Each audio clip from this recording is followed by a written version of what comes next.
আরে যে পারে সব জায়গায় দাদাগিরি করতে পারে। দিলীপ ঘোষই পারে সারা পশ্চিমবাংলায় দাদাগিরি করতে, সেটা আমি করব। এখানে ওরা ঠিক করুক কি করবে, কে পালিয়েছে কে গেছে, উনি কেন পালিয়ে এসছেন, কীর্তি আজাদ কোথা কোথা থেকে পালিয়েছে। টাফ নেতা, সে কারণে কি রাফ সেট? দিলীপ ঘোষকে বর্ধমান দুর্গাপুর আসনে দাঁড় করিয়ে ফের পাল্টা চ্যালেঞ্জ ছুঁড়ে দিল বিজেপি। ক্ষমতা থাকলে হারিয়ে দেখাও। সে কারণে কি সবুজ বাউন্সে পিছেও উড়িয়ে খেলছেন দিলীপ ঘোষ? যেসব মন্তব্যে মাঝে মধ্যে বিস্ফোরণও হচ্ছে বাংলার ভোট স্টেডিয়ামে। তৃণমূলের বিরুদ্ধে তো আমি লড়াই করেছি, আর কে পশ্চিমবাংলায় লড়াই করেছে? সিপিএম কংগ্রেস ছিল, এখন সেটিং বলছে, চিরদিন সেটিং করেছে, তাই দোকান উঠে গেল। মেদিনীপুর থেকে বর্ধমান দুর্গাপুর লোকসভার ভোটে দুটোই জেতা সিট বিজেপির, কিন্তু তারপরও বর্ধমান দুর্গাপুর লোকসভা সিটকে রাফ পিচ হিসেবেই দেখছে বিজেপি।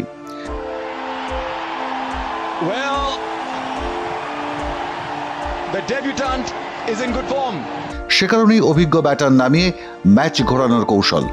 কারণ বর্ধমান দুর্গাপুর লোকসভায় 7টি বিধানসভার 6টি 2021-এর বিধানসভা নির্বাচনে দখল নেয় তৃণমূল কংগ্রেস। একমাত্র দুর্গাপুর পশ্চিম বিধানসভা আসনের দখল ছিল বিজেপির। 21-এর বিধানসভা ফলাফলের সাপেক্ষে বিজেপি বর্ধমান দুর্গাপুর লোকসভা কেন্দ্রে পিছিয়ে আছে প্রায় 6.5% ভোটে। সে কারণেই বর্ধমান দুর্গাপুরের কুরুক্ষেত্রে দিলীপ বান বিজেপির।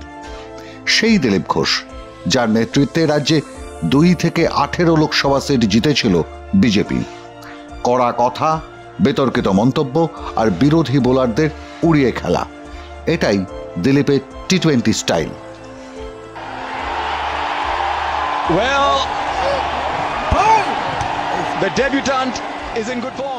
যাদের দেখছেন সব বিজেপি ছিল না, এরা টিএমসিকে হারাতে দিলীপ ঘোষের সঙ্গে এসছে। আজ আমাদের লক্ষ লক্ষ কর্মী দেখেন, তারা সিপিএম করেছেন, কংগ্রেস করেছেন, মার খেয়ে দুর্নীতি দেখে বিজেপি ঝান্ডার তলায় এসছেন এখানে পরিবর্তনের জন্য। তাদের সঙ্গে নিয়ে আমরা কাজ করে পরিবর্তন করব। এই আত্মবিশ্বাসটাই দিলীপ ঘোষের ইউএসপি। ক্রিকেট মাঠের মতো ভোট ময়দানও ধোনি কোহলি স্টাইলে আগ্রাসনেই অর্ধেক হারিয়ে দেন বিরোধীদের। সে কারণেই অনায়াসে বলে দিতে পারেন বর্ধমান দুর্গাপুরে তো ওয়ান ম্যান গেম হচ্ছে। নিজেদের প্লেয়ারকেই সামলাতে পারছেন না ক্রিকেটার থেকে রাজনীতিবিদে বনে যাওয়া তৃণমূল কংগ্রেসের প্রার্থী কীর্তি আজাদ।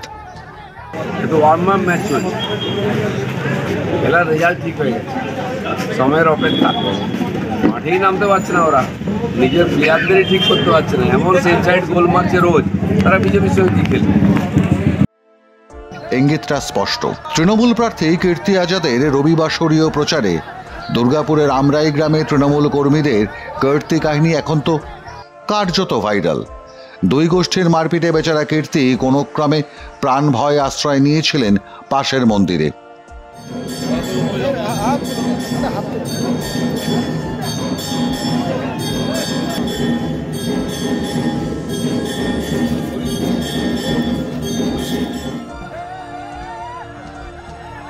কর্মী বিক্ষোভ সামলাতে ধমকাতেও হয় তৃণমূল কংগ্রেস নেতাদের।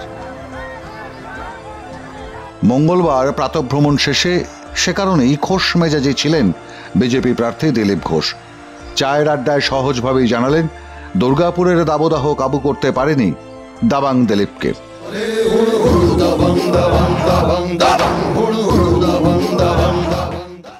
ঠান্ডা জল খান, কোকোকলা বা এইসব বেশি খাবেন না, কোল্ড ড্রিঙ্কস, পারলে ডাব খান, ছাঁচ খান, আর সবসময় সাধারণ জল খাবেন। কিন্তু টর্নেডো বিধ্বস্ত উত্তরবঙ্গে সরকারি ত্রাণের টাকা যেন খেয়ে না ফেলে তৃণমূল কংগ্রেসের কর্মীরা, সে সম্পর্কেও কটাক্ষ করতে ছাড়েননি দিলীপ ঘোষ। ঝড় হলেই টিএমসির একদম পোয়া বার, যা মাল আসবে ছেড়ে ফাঁক করে দেবে। বন্যা হোক, ঝড় হোক, ভূমিকম্প, ওরা চায়, তাহলে কামাই হবে। আইলার ঝড় হলো, আমফানের ঝড় হলো, টাকা এলো কেন্দ্র থেকে, কার অ্যাকাউন্টে গেল? টিএমসির কর্মীদের অ্যাকাউন্টে। প্রধান, উপপ্রধান, তার বউ, তার শালা, ভাগ্নে, তাদের চলে গেল। যার বাড়ি ভেঙেছে তারা কিছু পেল না। এবার যেন তা না হয়, এই ঝড়কে কেন্দ্র করে কামাতে শুরু করলো টিএমসি, এরম যেন না হয়। সাতগাছিয়ার প্রচারও এভাবেই চালিয়ে খেললেন বিজেপি নেতা দিলীপ ঘোষ। ফলে দিলীপ ঘোষের ভোকাল টনিকে আপাতত চাঙ্গা বর্ধমান দুর্গাপুর অঞ্চলের বিজেপির কর্মী বাহিনী। হয়তো বিজেপির কেন্দ্রীয় নেতৃত্ব ঠিক এটাই চাইছিলেন, হতোদ্যম নয়, চাঙ্গা সৈনিক দ্রুত যুদ্ধক্ষেত্রের দখল দেয়, আর সে কারণেই কি ওপেনিংয়ে চালিয়ে খেলে মিড ওভারে চাপ কমিয়ে নিচ্ছেন? দিলীপ ঘোষ, মাধ্যম, ব্যুরো রিপোর্ট।